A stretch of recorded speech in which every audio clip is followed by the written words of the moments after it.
कुछ दिन पहले जम्मू के तहसील रायसी में एक बहुत ही अफसोसनाक वाकया पेश आया जिसमें 9 के करीब लोगों की जाने गई। और अब खबर ನಮಸ್ತೆ, ನನ್ನೆಲ್ಲ ಮೀಡಿಯಾ ಫೋಕಸ್ ವೀಕ್ಷಕ ಮಿತ್ರರಿಗೆ ಸ್ವಾಗತ. ಪಾಪ ಅದ್ಯಾವತ್ತಿಂದ ಅಕ್ಷತ ಕನ್ಯಾದ ಬಳಿ ಹೋಗಬೇಕಂತ ಧ್ಯಾನಿಸ್ತಿದ್ದೀನೋ ಏನು, ಪಾಕಿಸ್ತಾನದಲ್ಲಿ ಭಾರತಕ್ಕೆ ಬೇಕಾದ ಮತ್ತೊಬ್ಬ ಉಗ್ರ ಜನ್ನತಿಗೆ ಟಿಕೆಟ್ ತಗೊಂಡಿದ್ದಾರೆ. ಯಾರು ಹೊಡೆದರೂ ಗೊತ್ತಿಲ್ಲ, ಕರ್ಮ ರಿಟರ್ನ್ಸ್ ಅಂತಾರಲ್ಲ ಹಾಗೆ ಭಾರತಕ್ಕೆ ಬೇಕಾದವನು ಅಕ್ಷತ ಕನ್ಯಾದ ಬಳಿ ಕಳಿಸಿದವರ ಹೊಟ್ಟೆ ತಣ್ಣಗಿರಬೇಕು.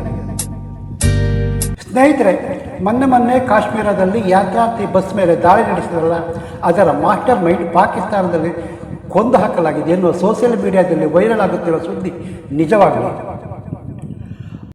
कुछ दिन पहले जम्मू के तहसील रायसी में एक बहुत ही अफसोसनाक वाकया पेश आया जिसमें 9 के करीब लोगों की जाने गई। और अब खबर ये आ रही है, बहुत बड़ी खबर आ रही है कि वो ग्रोह, वो ऑर्गेनाइजेशन जिसने वो अटैक की जिम्मेदारी कबूल की थी, उसका सरबराह पाकिस्तान के किसी इलाके में मारा गया है अननोन पर्सन्स की तरफ से. ಅದ್ಯಾಕೆ ಗೊತ್ತಿಲ್ಲ ರೀ, ಕಳೆದ 2 ವರ್ಷದಲ್ಲಿ ವರ್ಷಕ್ಕೆ 1 ಡಜನ್ ಅಂತೆ 2 ಡಜನ್ ಭಾರತಕ್ಕೆ ಬೇಕಾದ ಮೋಸ್ಟ್ ವಾಂಟೆಡ್ ಟೆರರಿಸ್ಟ್ ಪಾಕಿಸ್ತಾನದಲ್ಲಿ ಕತರ್. ಯಾರು ಅಪರಿಚಿತರು ಬರ್ತಾರೆ, ಪಟಾಕಿ ಹಾರಿಸ್ತಾರೆ, ಹೊಡೆದವರು ಯಾರೂ ಗೊತ್ತಾಗಲ್ಲ, ಆದರೆ ಸತ್ತವ ಮಾತ್ರ ಭಾರತಕ್ಕೆ ಬೇಕಾದ ಕ್ರಿಮಿ. ಪಾಪ ಪಾಕಿಸ್ತಾನಕ್ಕೆ ಸತ್ತವ ನಮ್ಮವ ಏನೂ ಹಾಗಿಲ್ಲ, ಹೇಳಿದರೆ ಅಂತಾರಾಷ್ಟ್ರೀಯ ಮಟ್ಟದಲ್ಲಿ ತಲೆ ತಗ್ಗಿಸಬೇಕಲ್ವಾ.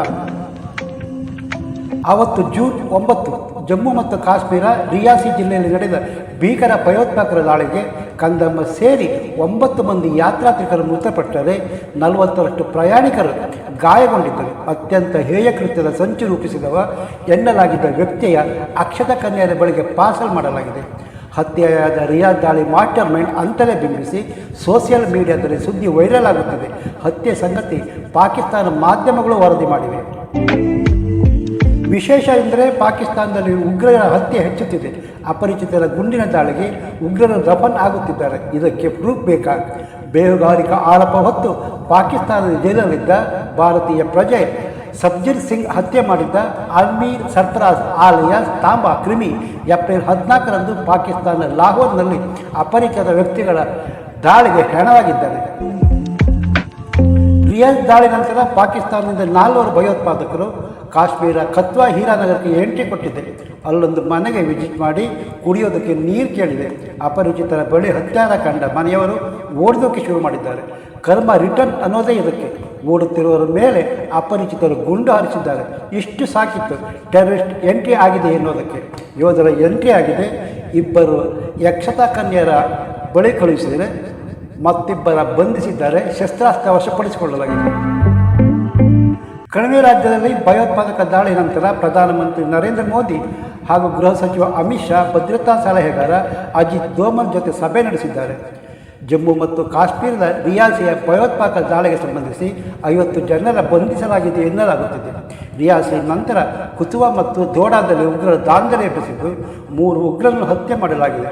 ಒಟ್ಟಾರೆ ಪಾಪಿ ಪಾಕಿಸ್ತಾನ ಭಾರತದ ಕಡೆ ಉಗ್ರರ ನುಗ್ಗಿಸುತ್ತಿದ್ದರೆ ಪಾಕಿಸ್ತಾನದಲ್ಲಿ ಅಣುಬಾಂಬ್ ಇದೆ, ಮಾತುಕತೆ ನಡೆಸಿ ಅಂತ ಪರೋಕ್ಷವಾಗಿ ಪಾಕಿಸ್ತಾನಕ್ಕೆ ಪ್ರಚೋದನೆ ನೀಡಿ ಧಮಕಿ ಹಾಕುತ್ತಿರುವವರು ಮುಚ್ಕೊಂಡು ಕೂತ್ಕೊಳ್ರಯ್ಯ, ನಮ್ಮಲ್ಲೂ ಅಣುಬಾಂಬ್ ಇದೆ ಅಂತ ಖಡಕ್ ಎಚ್ಚರಿಕೆ ನೀಡಿದರೆ ಭಾರತದ ಅನ್ನ ತಿನ್ನೋದಕ್ಕೆ ಸಾರ್ಥಕವಾಗ್ತಿತ್ತು.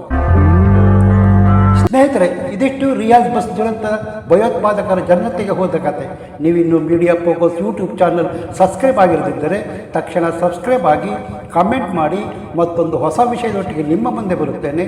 ಅಲ್ಲಿಯ ತನಕ ನಮಸ್ಕಾರ. ಜೈ ಕರ್ನಾಟಕ, ಜೈ ಹಿಂದ್.